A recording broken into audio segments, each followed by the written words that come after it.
അറിവിന്റെ ദേവതയെ വരവേൽക്കാൻ വടക്കാഞ്ചേരി ഒരുങ്ങി. എങ്ങും ഭക്തിയുടെയും അതോടൊപ്പം നാടൻ പലഹാരങ്ങളുടെ രുചിപ്പെരുമയുടെയും തിരക്ക്. മഹാനവമിക്കും വിജയദശമിക്കുമായി പ്രദേശത്തെ ക്ഷേത്ര പരിസരങ്ങളിൽ ഒരുക്കിയ നിവേദ്യ സ്റ്റാളുകളാണ് ഇത്തവണത്തെ ശ്രദ്ധാകേന്ദ്രം. പൂജാദ്രവ്യങ്ങൾക്കൊപ്പം നവരാത്രി ആഘോഷങ്ങളുടെ മധുരം വിളമ്പുകയാണ് ഈ സ്റ്റാളുകൾ. വിശ്വാസികളുടെ പൂജാ ലിസ്റ്റിലെ പ്രധാന ഇനങ്ങളായ കരിമ്പും പൊരിയും വിൽക്കുന്ന സ്റ്റാളുകൾ അതിരാവിലെ മുതൽ സജീവമാണ്.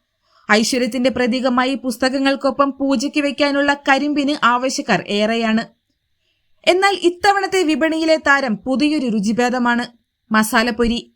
പരമ്പരാഗത നിവേദ്യപ്പൊരിയെ ഒരുപടി മുന്നോട്ട് കൊണ്ടുപോയ ഈ മസാലപ്പൊരി വാങ്ങാൻ യുവതലമുറ ഉൾപ്പെടെയുള്ളവർ തിടുക്കം കൂട്ടുന്നുണ്ട്. മസാലപ്പൊരിക്ക് പുറമെ കുട്ടികൾക്കും മുതിർന്നവർക്കും പ്രിയങ്കരമായ നാടൻ പലഹാരങ്ങളും സ്റ്റാളുകളിൽ ഒരുക്കിയിട്ടുണ്ട്. മനം മയക്കുന്ന മധുരവുമായി തേൻനിലാവ് മിഠായി, പൊരിഞ്ഞ അരിമുറുക്ക് കൂടാതെ പൂജാ നിവേദ്യ ദ്രവ്യങ്ങളായ അവിലും മലരും പലതരം അലുവകളും ഇവിടെ സുലഭം. തിങ്കളാഴ്ച വൈകുന്നേരം പുസ്തകങ്ങൾ പൂജയ്ക്ക് വെക്കുന്നതോടെ തിരക്ക് അതിന്റെ പരമാവധിയിലെത്തും. നവരാത്രിക്ക് ദേവീ ചൈതന്യത്തിനൊപ്പം നാടൻ പലഹാരങ്ങളുടെ രുചി കൂടി ഉറപ്പാക്കാൻ ഈ സ്റ്റാളുകൾ വടക്കാഞ്ചേരിക്ക് മാറ്റുകൂട്ടുകയാണ്.